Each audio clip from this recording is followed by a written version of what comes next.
Warning. The following podcast contains adult languages and mature subject matter intended for adult audiences. Listener discretion is advised.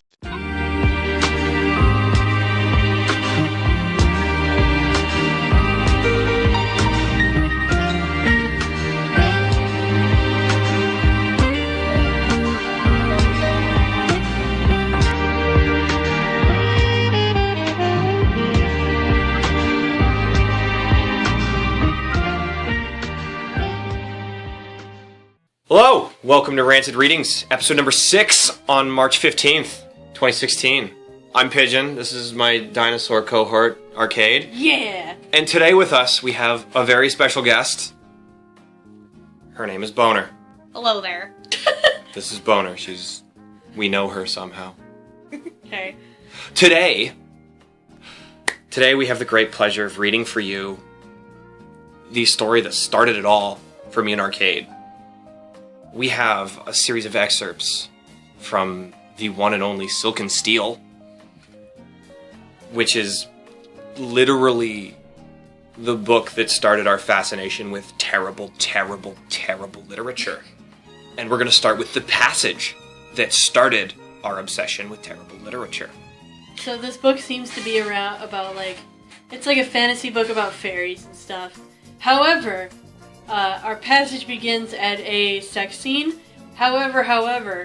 I don't even know if it's like a sex scene. It's just like... This fairy sees this chick taking off her clothes and then spends 2 pages describing what he sees in the best way possible. So it's not explicit in, like, Chuck Tingle way. So like, people don't get down in anything, but you'll see why this is bad. Yeah. I feel like we've covered, like, a broad spectrum of badness, you know? We've got, like, the Chuck Tingle, which is just, like, vivid, explicit pornography. We've got the Eye of Oregon, which is, like, you don't really know what that word means, but you're just, like, shotgunning it onto the page. And then we've had the Moon People, which is, like, oh my God. Are you 12? But then there's this. Mm-hmm. I won't say that, like, this is a poorly written book. It's just, it's too much. Yes. But I feel like I'm going to use some of these descriptions in my everyday conversation. I really hope you do. No, they're a really unique way of putting things that I you usually don't hear. I want, like, next time we're, like, hanging out at, like, the billiard hall or something, you'll be like, oh, that's the color of the leopard's tongue, isn't it? Gonna bust one out and get all the attention. Well, without any further ado, would you like to start us off there, dear? Well, I can't keep you waiting much longer.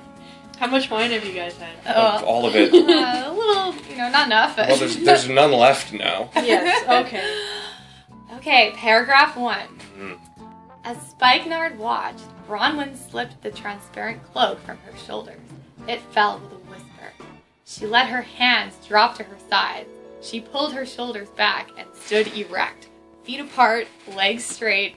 This is what he saw. I love, like, there's a colon, a semicolon, and then another colon in that one paragraph. I feel like this is the kind of thing I would have written in high school and then went back in time to slap myself for writing. Good. But this is what he saw. Bronwyn, standing pale and tall in the nervous light that shimmered through a vibrating canopy of green leaves. The shifting bands of milky light and emerald shadow made her seem luminous, translucent, as though she were a tallow candle. Tallow is animal fat, I'd like to add. Glowing beneath its own flame. Animal fat candle. Yeah. Glowing green. Like a porcelain lantern. That's not a very efficient lantern. Porcelain, you can't see through that. Like a curtain fluttering in a window at dawn. Like a ghost that came and went with the twilight and darkness that first veiled and then revealed. What did it reveal? I don't know, just revealed. Her hair had the sheen of the sea beneath an eclipsed moon. So it didn't look like anything because an eclipsed moon is dark. Yeah. It was the color of a leopard's tongue, of oiled mahogany. Not the same color. It was terracotta, bay, and chestnut. Also, none of those the same color. No, they're brownish, but not the same color. Mm. Her hair was a Her hair was a helmet. A hood, the cowl of the monk, magician, or cobra. So she's a furry. I like the or. Like, Yeah. Or it's like, Or take your pick. this It's a choose your own adventure sex scene. yeah. So is this like a helmet, like a hard chestnut helmet that is on her head Just and imagine- sprouting from her scalp? I just imagine like the top of an acorn, just like punk. Yeah. She's One of those like chipmunk. Viking-esque helmets made of wood, but at the same time, terracotta snake. Yes. Yes. Terracotta snake leopard tongue. Moving on to the next Ooh. organ, her face had the fragrance of a gibbous moon, which doesn't smell like anything. I still don't know what that means to this day. The scent of fresh snow. Okay, well, we've got one. Arguable. We've got one. That's good. Her eyes were the dark birds of fresh snow. They were the birds' shadows. They were mirrors all at the same time. They were the legends on old charts. They were antique armor and the tears of dragons. What is this? Her eyes? Her eyes are this? Not I think only- it's over their face, but now we're under her eyes. Her brows were a raptor's sharp, anxious wings, which... That sounds like a unibrow. As you- I see just like on children's art, they draw the like a V the for a Birdemic seagull. birds? Yeah, that's Like, they're two Yeah. separate entities, but they're connected in the center. So that is definitely a unibrow going on. all right. Where was I? They were a pair of scythes. Am I spelling it right? Scythe. Yeah. What's a scythe? It's So like it's a tool for cutting grass. The Grim Reaper holds well. Gotcha. Okay, so her eyebrows were also that. Her ears were a puzzle carved in ivory. Her teeth were not only... Her teeth were her only bracelet. Her teeth were her only bracelet. She carried them within the red velvet purse of her lips. Because that's where you keep bracelets. Within your In lips. in your purse and your lip. Okay. Her tongue was amber. Her tongue was a ferret. An enemy. A An hot spot in the teeth of a tiger. yes. Good. That's her tongue. I Did just we like. just say her tongue was something else earlier? Possibly. It's like between ferret and fox caught in the teeth of a tiger. I imagine like a porn star tongue kiss. Terrible. Ew. Oh, and her hair is the color of a leopard's tongue. Oh, there we go. Okay. Distinct from her own tongue. We've got these mixed metaphor tongue shit going on. It's not okay. Her soldiers. Oh wow. Okay. Wine. Her shoulders were the clay in a potter's kiln. Her shoulders were field stones. They were the white square stones of which walls are made. They were windows covered with steam. They were porcelain. They were opal and moonstone. Her neck was the foam that curls from the prow of a ship. It was a sheaf of alfalfa or barley. It was the lonely dance of the pearl grey shark. Yeah. Yeah. So there's that. Agriculture and marine life going on within her shoulders. We got all aspects of the world. I like it's a sheaf of alfalfa or barley. Just fucking take your pick. Also, Whichever one you think is sexier. yeah. Oh, yeah. I also like how none of these things at all are comparable. No, they're not even close Among to each being other. similar. On that note, Her legs were quills. Like feather pens or like porcupine quills. They were bundles of wicker. How to get burned? They were candelabra. singular. The muscles were summer lightning that flickered with a passing thought. Semicolon.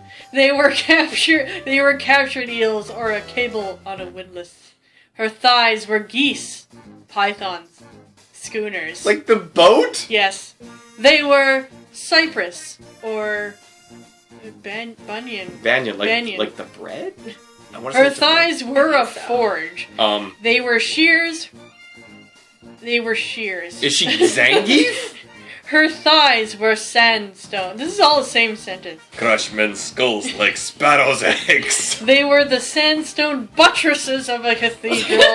They were silk or cobwebs. Or cobwebs, one of the two. Because Yeah. cobwebs Not are both. sexy. Not both, one of the two. Her calves were sweet with the sap of elders. Her feet were bleached bone. Her feet were driftwood. Her feet were were springs, Yeah. marmosets, or locusts. Yeah, because fucking giant grasshoppers are sexy. Are just like monkeys. Yeah. Her toes were snails. They were the snails with shells of tears. Wow! Wow, I okay. don't think snails could cry, not even their shells. Yeah, I don't even... Stop and drink some wine. Yeah. Yeah. From that, her arms were a A corral. corral, a fence, an enclosure. They were pennants. They were highways.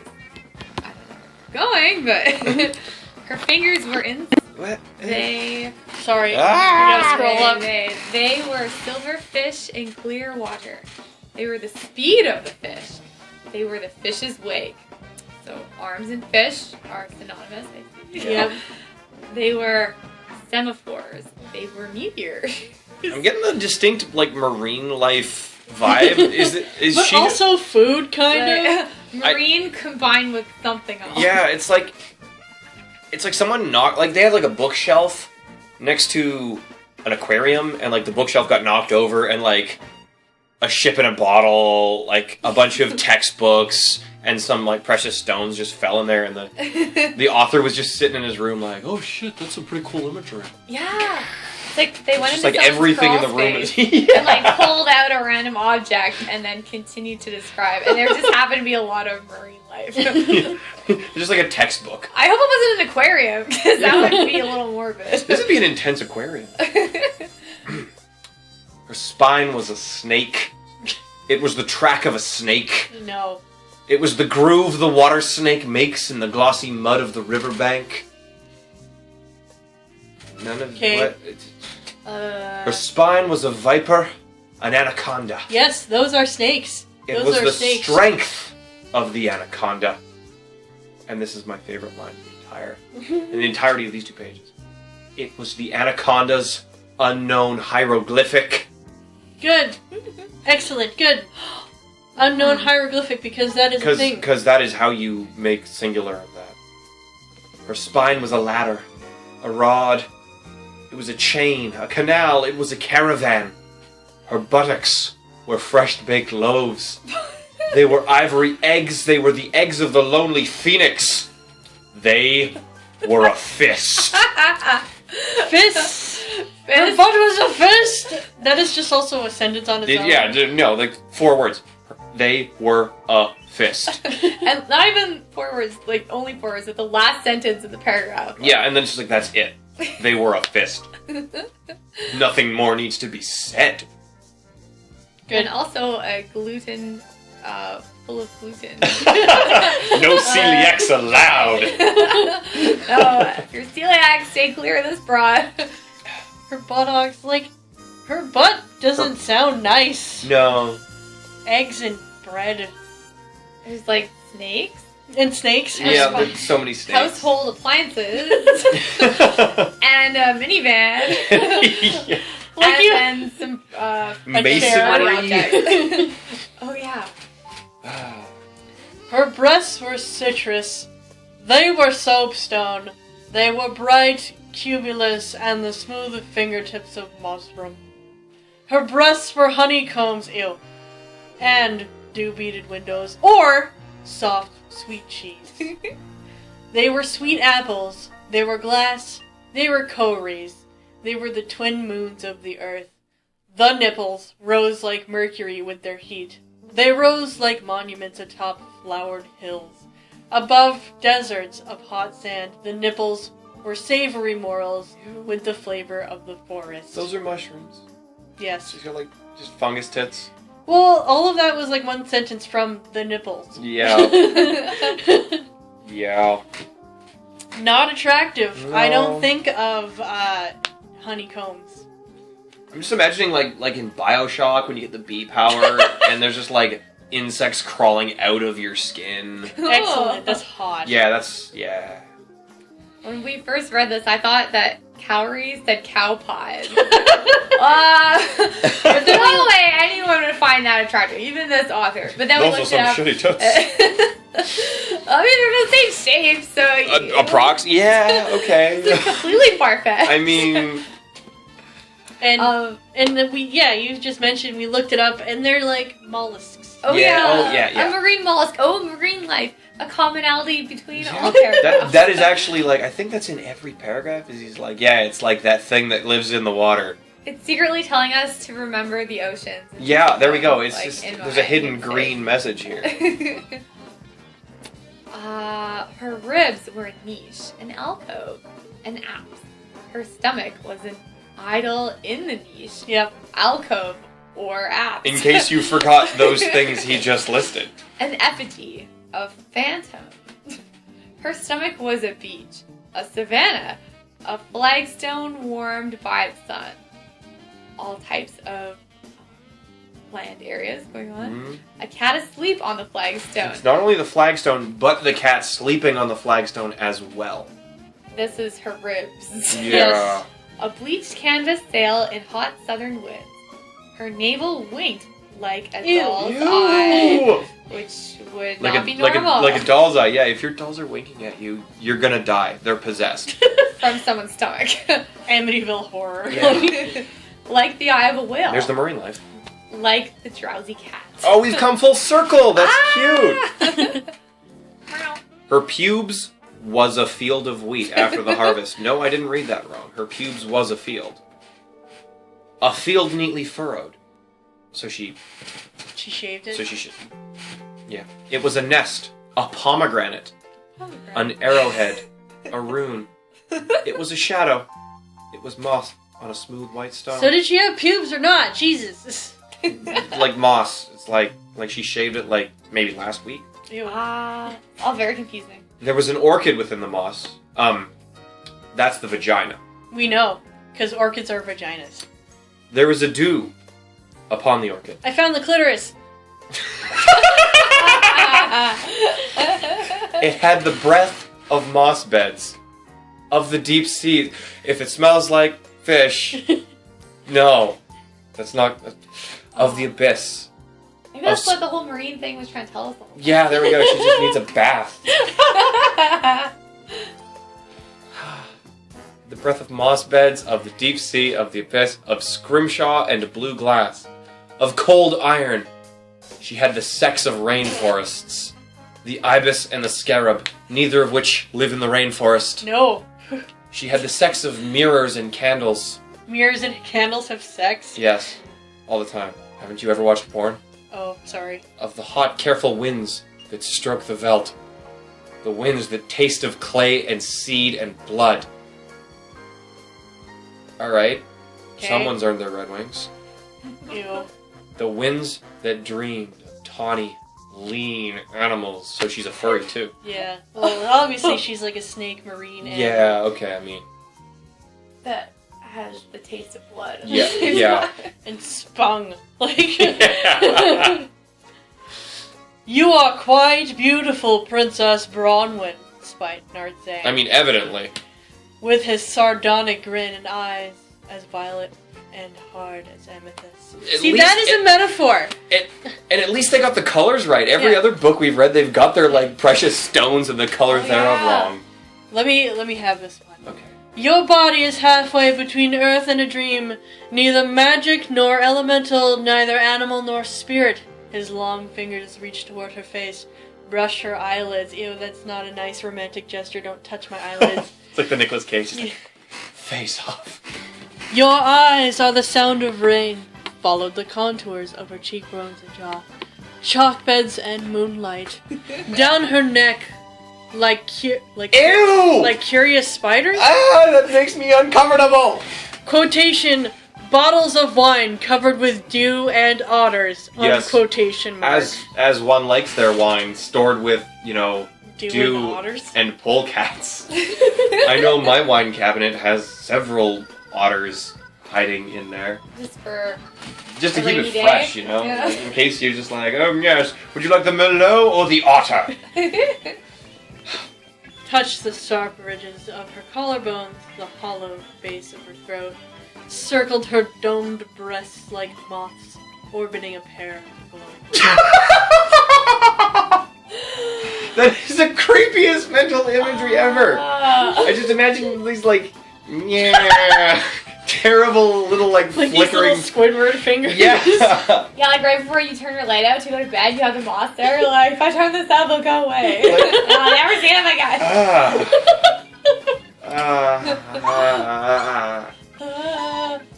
It's your turn. Moving onward from the moss. The glade had grown dark, a resonant iron blackness that was filled with swarming fireflies and luminous eyes. Curious constellations that formed and reformed, focusing on their center of gravity.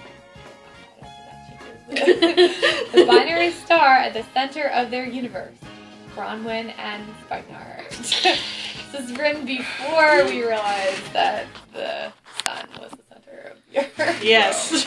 No, these two are the center of the universe. These two are both the sun and the sun. Ah, I see. So all the galactic entities are circling around them. Spikenard shone like a bar of silver at a blue heat. He shone so that he gave off sparks. Now he is actually luminous. He is glowing in the dark. He circled Bronwyn like a pinwheel, a comet, cocooning her in his lambent trail. So he is literally trailing sparkles. He's literally fucking glowing. He's like Edward Vampire. Yes, there we go. He is. I'm a monster. This is the skin of a killer. You're beautiful. Shut up. Bronwyn too had become luminous, glowing like an ingot of iron in a blacksmith's sword. That's not sexy. She's on fire. She is molten. Hot rocks are pretty cool, but I mean, yeah, but they're not sexy. You're not gonna get down with someone. You're like, yeah, you look like molten metal. No. I wouldn't put things in that. I'm just saying. He spoke to her, but all she heard was music, and his scent filled her head like a wineskin. Okay, that's actually not okay. bad. I actually kind of like that. Her nerves resonated in a symphony, and her body swayed and turned within his orbits. Like a compass following a magnet, her mouth and tongue were as dry as flannel. Hot. They burned like a furnace, yet her body was beaded with sweat like a glass of cold wine. The beads coalesced and ran down her arms and sides, down the groove of her spine, funneled between her breasts in rivulets that trickled like a lick of 1,000 tiny tongues. That is disgusting. Sequins of perspiration ringed her lips, and her tongue lapped at the salt. So she's licking the sweat off her lips. Yeah, she's licking herself like a lizard or something. Perspiration sequins. Yeah. Spikenard touched her as he circled. He touched and stroked and caressed as quickly and gently as the lightning of a fly. Ew! I don't want insects on me. His long fingers, like Tudelis tubes of glowing gas, stroked the princess at random. Yeah. Each touch He's just prodding her. A luminous trail. Each touch causing Bronwyn to shudder and gasp as though she had been shocked. Oh, so he's this glowing weird taser man. His fingers ran down her spine, made of snakes, and her stomach rippled like a flag. They fluttered up her thighs, and she convulsed and bit her lip. They brushed her nipples, and she clenched her hands so tightly her nails bit into her palms. They touched her lips, and she moaned and nipped at them. But they had moved on. What the shit is she? Is she still talking about her hands or her nipples? Like Spikenard's just pokes her in the mouth, and she's trying to bit his finger. Ew. It's a very quick transition yeah. between the two. The long fingers danced on her buttocks, the fist, and slid down the crease between them, and the muscles of Bronwyn's legs stood out like hungry anacondas. She was no longer aware of any world outside. The swirling cylinders of light that was Spikenard. He seemed to be at one and the same time on all sides of her, and motionless in front of her. His hands had become multiplicitous. Yet they held her face. His tongue licked at her soles. So he's like licking the bottom of her feet. Yeah, apparently. Okay, I'm taken aback. The small of her back. Plumbed. Plumbed well of her navel. Yet his sardonic smile never left her sight. He bit at her shoulders, her ears, the inside of her thighs. Yet his steady eyes held hers as though they were shivers of glass driven through her head.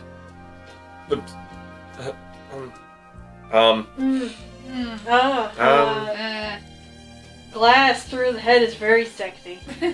Also, he's this creepy multi-dimensional being now? Yeah, apparently. Okay. His song to her throbbed and hummed like an oboe. So The oboe is a sexy instrument. Like an oboe, no. And her heart raced in accompaniment like the drum roll preceding a blindfolded circus pie driver. She lifted from the ground, weightless by her own ecstasy, rising like the spark from her own furnace. She grabbed Spike Norton's mouth. Wow! Okay! Both hands, and it burns like the bar of red-hot iron. Hot rocks! She cried out from the pain, but held on with the pleasure of it. Something parted in her groin, like lips parted for a kiss, and she felt a viscid, moist... You know what? I totally lied about this being... Wow, okay, yeah. We didn't know, guys. I'm we sorry. didn't know. Explicit! Turn back now! She could smell the scent of her own musk, and her nostrils flared, and her tongue tasted the air like a snake's. That is not sexy. That is terrifying to imagine. Yeah. The bristly mound of her pubes, oh, she does have them, buzzed and hummed like a shaken hornet's nest. Oh, God. Things not to stick your dick in for 500, Alex. She threw her head back, and the cords of her neck stood out like taut wires. Her eyes were open wide, and Spikenard's sardonic face filled her vision. So he's still grinning like an asshole. He's very Each violet sardonic. eye mirroring her own face, distorted by the curved lens, distorted by her rapture. His face pressed against hers, the wetness of his lips mingled with the perspiration on her mouth. His tongue circled hers like an eel. Ew! His breath tasted of cinnamon and nutmeg. That's okay. But not coming from an eel. Yeah, an eel. Spikenard! The name cut through the atmosphere like a white-hot spike thrusting a crystal spear. Okay. There was a shattering sound, and the Fairy King turned his face away from the rhapsodized princess. But he's like still inside her. Yes. So he just like turns up and just like, what the And fuck you want? No, she's got his dick in her hand. No, like obviously he's like actually banging her now. Yeah, I suppose. No, like that's pretty explicit. Okay. To quote, something parted in her groin, like lips parting for a kid. No. Okay. I mean, okay. it's You pretty got me purpley, there. but that's hard to misconstrue. That's also really disgusting. Yeah. It was Saramonth who had called, and who now stood, legs apart, arms akimbo, fist clenched, her eyes like incombustible spheres of iron within the flame of her face and body. Her wings caught her incandescence and reflected sheets of magenta and electric blue that swirled around her like an aurora. Not an aurora, like aurora. Like aurora plural. Now they're pluralizing things. Okay. Spikenard released Bronwyn, who swayed like a metronome, eyes as empty as cups. Well, you can put things in cups. So he just banged her to half unconsciousness and then just like drops her. He turned to his rebellious wife with a sardonic smile and murderous eyes. "You have gotten power," he observed. "Oh, yes, I have," affirmed the Fairy Queen. I don't know why I did that voice. Affirmed the Fairy Queen. "Why do you interrupt me? Leave the human alone. Why? Doesn't she deserve a reward for saving us? Who's getting the reward? You or her? We're not jealous, are we?" And if I am... Yeah, This is dialogue. How dare you be, scandalized by the fact you walk in on your husband banging some weird schooner snake masonry fish chick. You seem to forget who I am. Saramonth, he reminded her quietly. It's not like you to make mistakes like that. I'm gonna keep going. Yes. Go for it. You seem to have forgotten who I am. A bigger mistake. You imply that I am to suffer somehow from this. Release the human. You are offering her no reward, and you know that.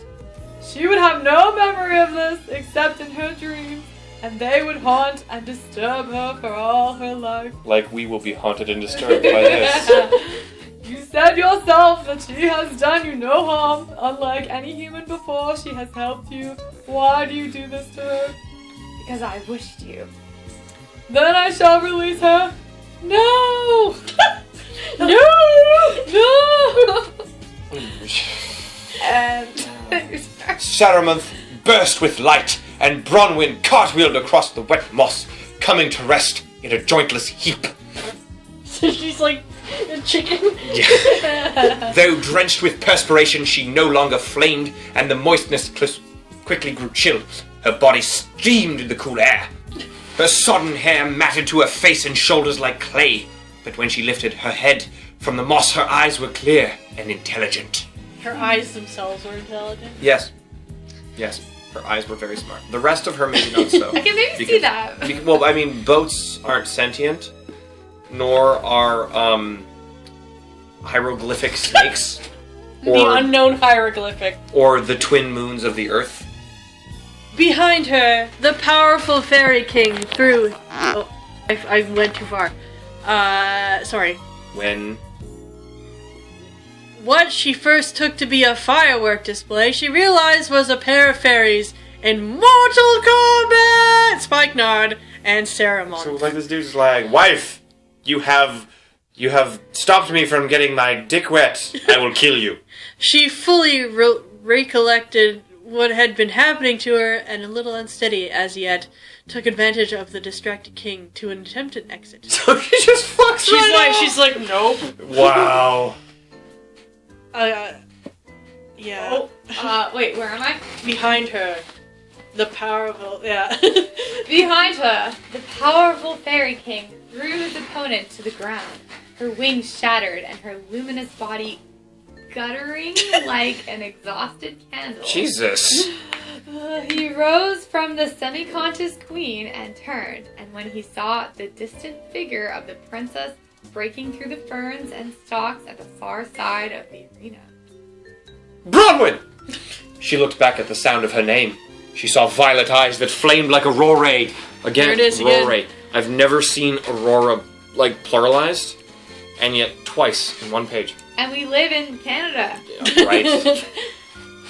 She saw violet eyes that flamed like aurora, and a tall figure that stepped from the distant shadows. She stood her ground, not hypnotized as before, but with resolve to see through whatever was coming. Legs braced, fists clenched, shoulders back, chin down. She saw grinning teeth glowing like embers in a furnace. Ew. The breath glowed and sparkled, and hiss and steam hit her face. "Watch, human," the steam said. A firefly light lit in a circular space between them, and she watched. Blood-red hands danced the ivory light like ecstatic spiders. What is with this guy's hands being spiders? Fluttering harvestmen. Harvestmen are also spiders. That jerked and flickered while strangely intricate patterns and devices. That fluttering harvestmen that jerked and flickered while strangely intricate patterns and devices appeared in soil and pebble. The spider legs pirouetted and gamboled, scratching webs in the circle of light to a nervous tune invented a millennium earlier. Tiny veils of colored liquid appeared, joined the cabot, and there was a splash, a here, and a dab there, and a strange imitation of orders were suggested. Then the pattern was finished, and the spiders again were hands. So his hands literally turned into spiders? So sexy. Scary fairy. Yeah. This is the most unpleasant fairy I've ever heard of. A quiver shook one of the particles of dust near the center of the circle. It quivered again, and it was a golden mite. A brazen toy gnat with tin wings and a clockwork body. What quiver? Like a bow and arrow quiver? Or? No, I think it quivered, like vibrated. Gotcha. It gave a clicking jump into the air and hopped from gnat to mosquito to fly to shining golden bee. In a quick series of jerks, it became as large as a hummingbird, though very much different in form and color. Already, she could see a tiny, tufted tail and that it stood on 4 sturdy legs. In parentheses. Yeah, that's in parentheses. Like that. So... Is this What? the fairy turning into this? I don't know. This animal? He's Yeah. turning into like a robot bug that turns into a bigger robot bug that turns into a bigger robot bug that turns into a bigger robot bug that turns into a bigger robot bug that then I guess turns Also, into this a robot motherfucker, bunny. if anyone can see a gnat in such details that they can tell it's clockwork, they must be a fucking eagle. Well, I mean, she has eyes made out of antique armor. And birds in the snow. Yeah. Okay, you got me there. Then, as quickly as a balloon inflated at a vendor's tank... Wait, what, did he really just reference someone filling up a helium balloon Yes. at like a corner store? Oh, Yes. I think Okay. so. Like the dollar store. That doesn't feel anachronistic at all. Then, as quickly as a balloon inflated at a vendor's tank, and with much the same hiss and squeak, the griffin was as large as a Great Dane. Oh, so it's a griffin. Bronwyn felt the recoil from a sharp glance of molten copper eyes before a final burst flung the monster to its full height, far above her head. She held breath and heart still in utter awe. The griffin's own breath rumbled and thundered like a distant storm, while sparkling steam hissed from its nostrils, as though from a charged Bessemer converter. What? What the fuck is a... That is a thing that most people know and would use conversationally. Bessemer converter. Yes. Archangel eyes and nervous wings. Wings like a metalsmith's dream. Plated lace, platinum feathers, brass scales of an Ibralian intricacy. It had lightning for muscles and thunder for flesh, and the griffin looked at the Fairy King only. "Seize her!" he ordered, in a voice that exploded in Bronwyn's brain. And it obeyed. Its steel claws had enveloped her like a cage. With a shriek like a steam locomotive, the griffin disintegrated. Oh, All that for... okay. Thanks for that. You just had to yell at it? He yelled at it, and it's just like, and then it... Screw you. All Yeah. that pomp and circumstance for it to disintegrate. Bronwyn was scooped from the earth, tumbling into a huge soft hollow, and the pit of her stomach wrenched with the sensation of rising rapidly. She looked up for one dizzying moment before she lost consciousness. She saw, towering over her like a mountain, the abundant, boundless, heaven-crowned figure of Thud Moloch. Thudmolockle. Thud Moloch. That is a name of a character. Oh my What? god. God. Thud Moloch. So naming my kid that. So Oh, this chick please. is also naked the whole time, unless Yeah. she managed to pull her pants on. No, all she did was take off a translucent cloak, so she was, like, not wearing anything anyways, and then she opened the paragraph by taking off the nothing. Becoming even more. So naked. those are all the 6 pages we got of this book, unfortunately. But, I'd only ever read the first 2 pages. Yes, me And too. I gotta say, it only... It just got worse. Yeah, well... There's like good descriptions. It and then got was just slightly bad. less confusing towards the end. I mean, other than that bit at the end where it's like, he made a giant robot griffin and the griffin disappeared! Also, to make the giant robot griffin, he turned his hands into spiders. See, I would do that. I mean, if you had the power to turn your hands into spiders, you would. I think that would be. Would you throw the spiders at I would stop high-fiving you. I want you. Yeah. Well, it'd be like an on-demand thing. Like, hands would be hands. You'd be like, spider high five!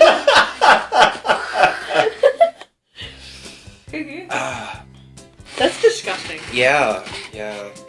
I had no idea that there was like a sex thing here. Yeah, no, like, and it's like a paragraph when he's just like, yeah, sliding on in there, and his wife's just like, Excuse me. dude. He's like, are you gonna be jealous? And she's like, well, yeah. Yeah, we're kind of married. Did you forget that bit? And he's like, kills. Did he kill her? I don't know. He just like, well, it was Mortal Kombat. The implication of Mortal Kombat is that someone dies. I don't think he did. I think he just like knocked her out. But like, finish him. The attempt was to kill her. Yeah, he definitely like smacked her around. Well, here he broke her wings or something. Yeah, which is like, how does I a don't marriage know. recover from that? I feel like it doesn't. Bottles of wine covered with dew and autumn. Bottles of wine.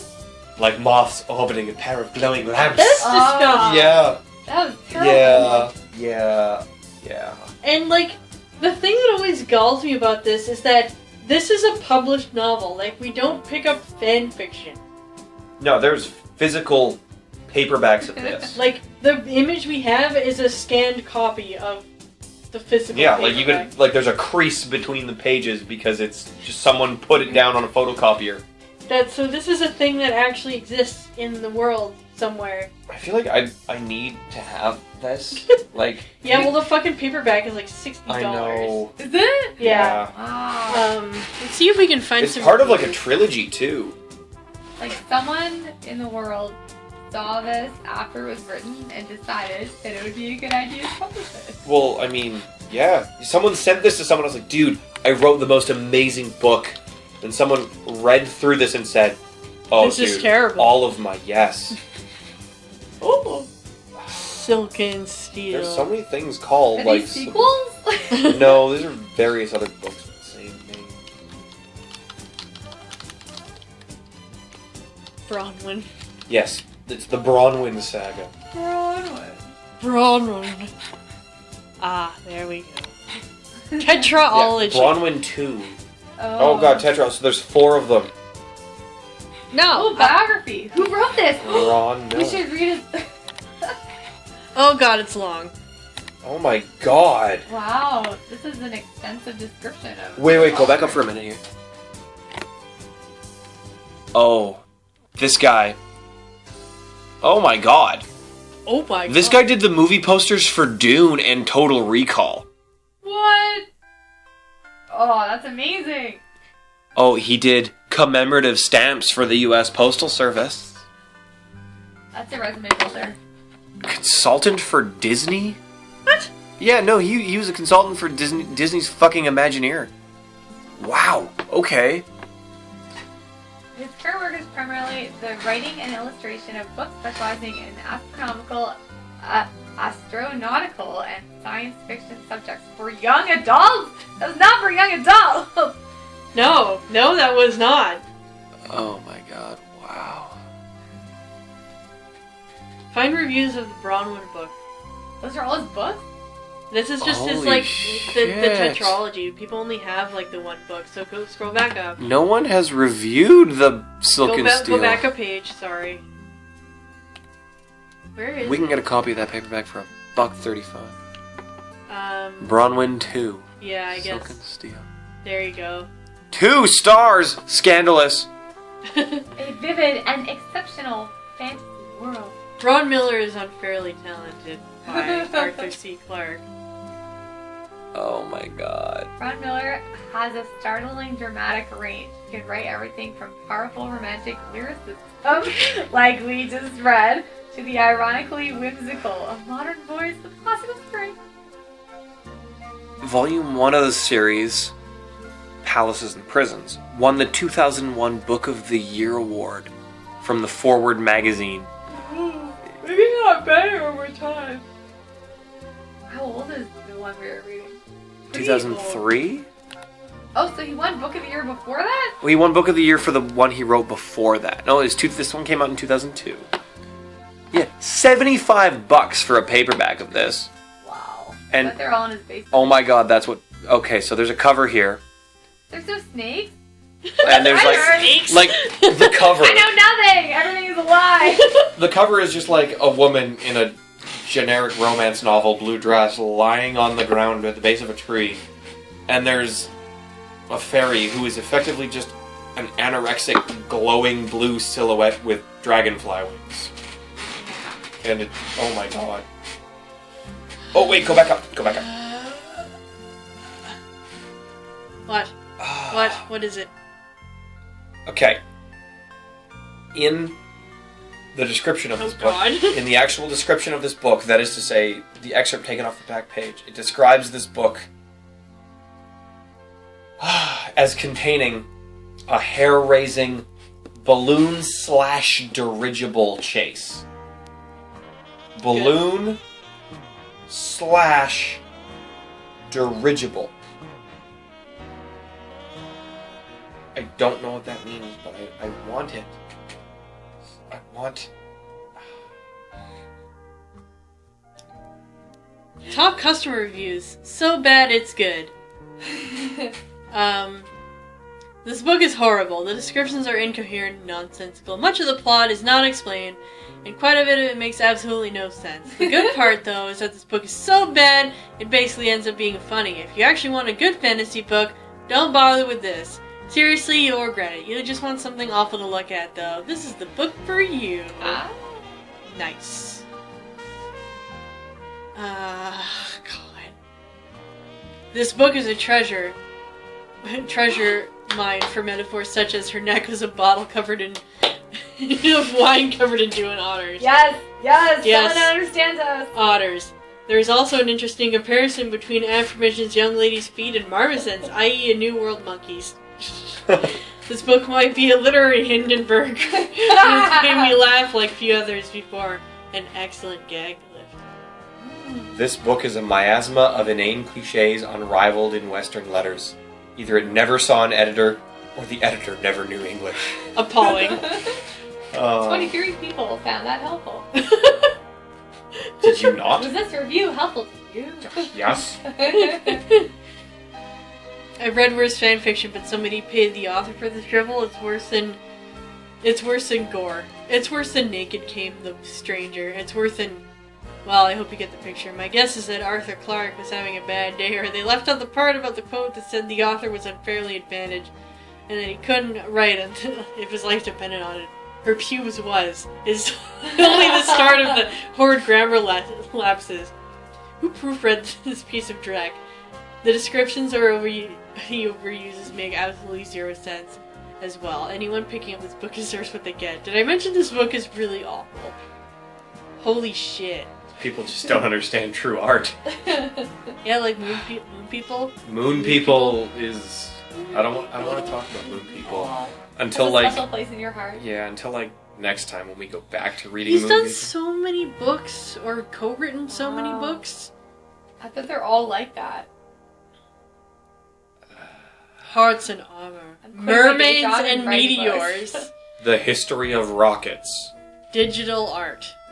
13 Steps to Velda. Oh.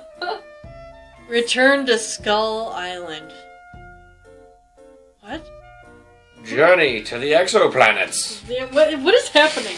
What is happening right now? Well, so that was our excerpt from Silk and Steel. I hope you all enjoyed that. As much as we did. I know I did. I hope these two did. I think I'm dying. You're always dying. Yes, I'm always dying. Most of you is extinct anyways. Okay, fair enough. Life finds a way. Doesn't. I think next week we're gonna go back to Moon People next week? I guess so. I mean, we paid for it. I kinda wanna... We haven't even gotten to the part with the Moon People though. Oh, we should see them. No, you don't. You can't. You can't. I hate you.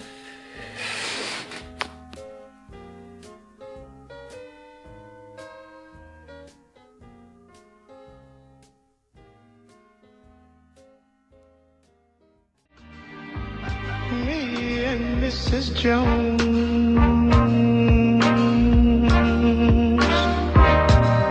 We got a thing going on.